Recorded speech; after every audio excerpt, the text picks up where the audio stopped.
Hi, I'm Dan and welcome to another episode of Growing Gurus.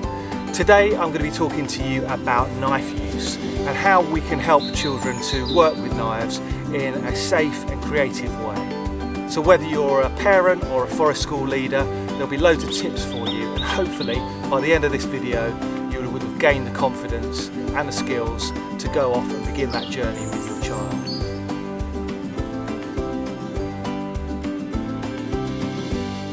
Allowing children to use knives in a safe way can boost their confidence, their powers of concentration and mindfulness, improve their grip strength and their motor skills, and also exposing them to a small degree of risk can be really beneficial in helping them in later life understand what risks are and how to manage them themselves. When we're at forest school, we try to reduce the potential for unnecessary risk in a number of ways, and I'm going to take you through each of those steps. But first and foremost, we've got to come to really where we are at the location that we're based at, and where I'm sitting at the moment, I'm on my own. But if you are in a garden or in a woodland where there are other people, you really need to make sure that the other people present are aware that there's some knife use going on, or make attempts to rope off or mark off an area to ensure that no one is encroaching into your space. The next thing I've done is find a nice sturdy log to sit on. We never stand up and use a knife or walk around using knives, so it's really good to make sure that you've got a nice sturdy seat, whether that's a log or a bench to sit on. Whenever I'm working with knives, I'm always sure that I've got my first aid kit with me. This is just a small first aid kit from Life Systems. You can find them at Millets or Blacks, places like that. They've just got the essentials for dealing with any small nicks and cuts that may happen when you're using a knife. So the next thing we're going to have when we're working with knives is a glove, and we only need one glove, and that glove needs to be on our helper hand. Now I'm right-handed, this is my dominant hand, so my left hand needs to have the glove on. When we are using the knife, our dominant hand is pretty safe, well protected, because it's grasping the handle and is not going to really be in danger of coming into contact with the blade. This is the hand that is at risk, so we're going to reduce that risk by wearing a glove at all times. I've got sturdy gloves that I've got from a hardware store. They also come in child sizes, so that's the next thing we've got. The last thing to be said about knives is that a sharp knife is a safe knife. And this might seem slightly counterintuitive, but the sharper your knife is, the less energy, the less force is required to push through the fibres when you're whittling. If we use too much force, and because we've got a blunt blade and we slip, then that could result in a nasty accident. So keep your knife sharp, and that will require less energy to use it. And now we're ready to talk about knives. I've brought a selection of knives with me today, and I'll start off from the basic and then work up. Okay, so the first thing I'm going to show you is actually not a knife at all, but a potato peeler. And this is a wooden handled, quite sturdy potato peeler. I find they're better than plastic. And if you are working with young children, or children that haven't had any experience of working with a knife before, then this is the place to start.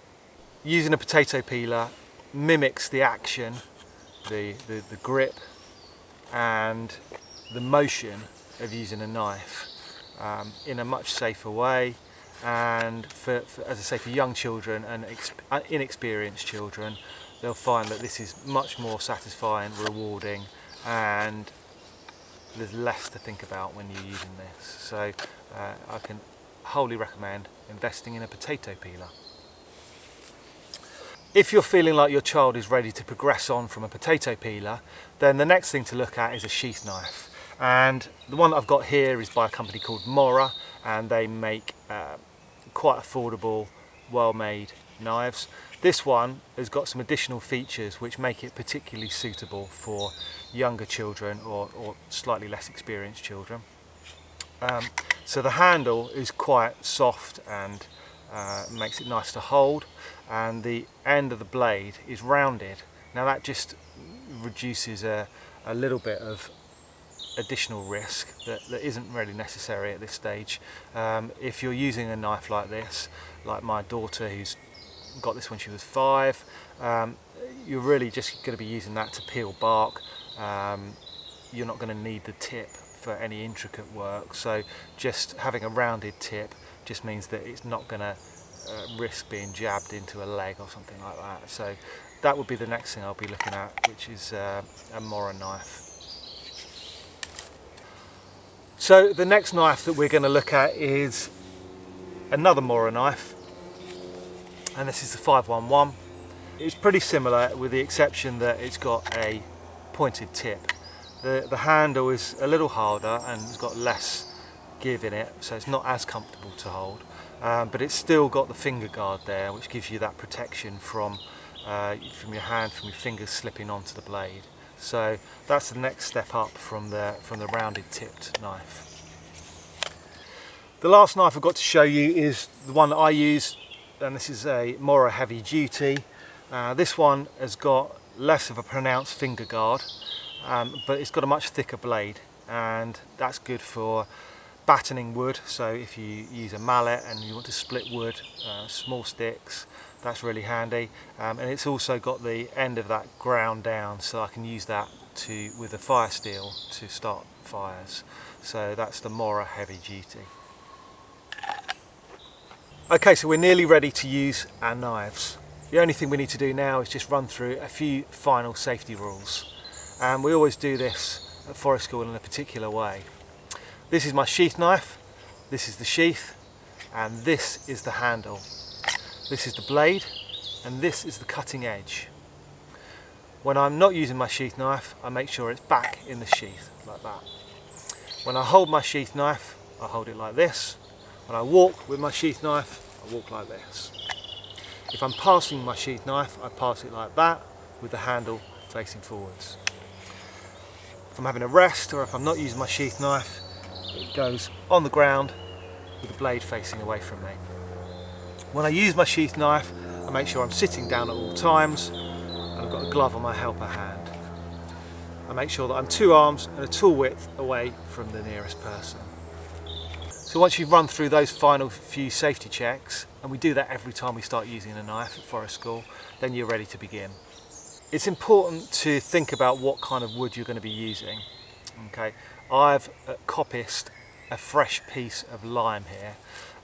Obviously I've got the landowner's permission, and you should do the same thing if you're going to cut off a living branch. However, using freshly cut wood is going to be much easier than just using a dry stick that you pick up off the ground. So green wood is much better for carving with. Lime in particular is nice and soft, so this is a good kind of starter wood to use with children. I'm going to show you how I'd begin using the potato peeler, and then we'll work up with a few other techniques using the knife. So I've got a nice firm grip with the potato peeler, and I'm sitting down, and the potato peeler is then just going to be pushed away from me like that. And at this point you can think about encouraging the children to observe the different layers that are being taken off and the fibres that are being peeled off with the potato peeler. If we're really gentle, we can just take off enough to reveal the green cambium layer underneath, and if we're a little bit more aggressive, we can go down to that yellow wood there. Now for some children that will be enough. If this is their first experience of whittling, using tools, they'll be quite happy just stripping the bark off of a stick. And as I say, the motor skills and the grip strength is starting to be put into place for their journey moving through to the more advanced tools and more advanced skills of whittling. Now, as you can see, the stick is off to the side.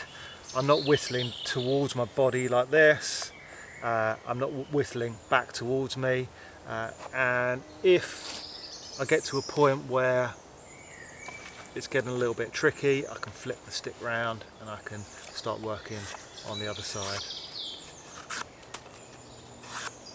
And that's really quite effective with this green wood at taking off quite a lot of the fibres of that stick. We're not going to be able to whittle a point, but just to strip that and maybe make a journey stick is going to be really effective.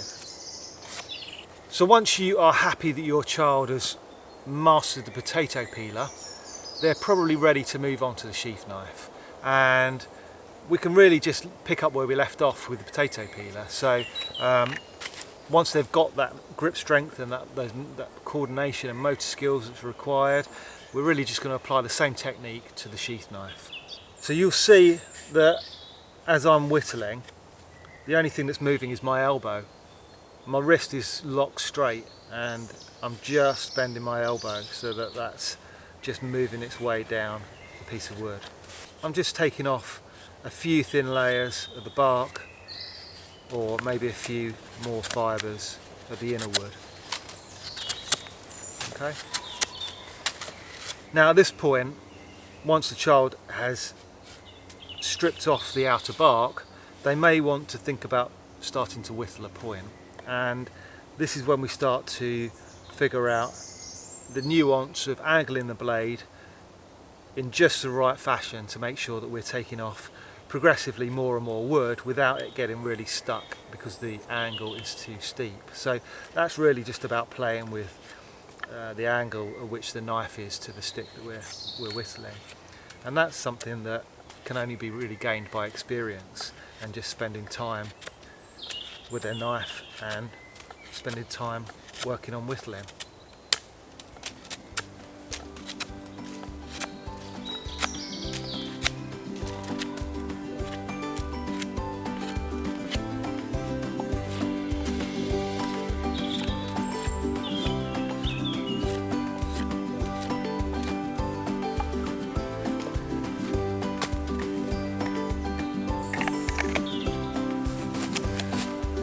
If you enjoyed that video, please give it a like and subscribe to the channel if you've not done so already.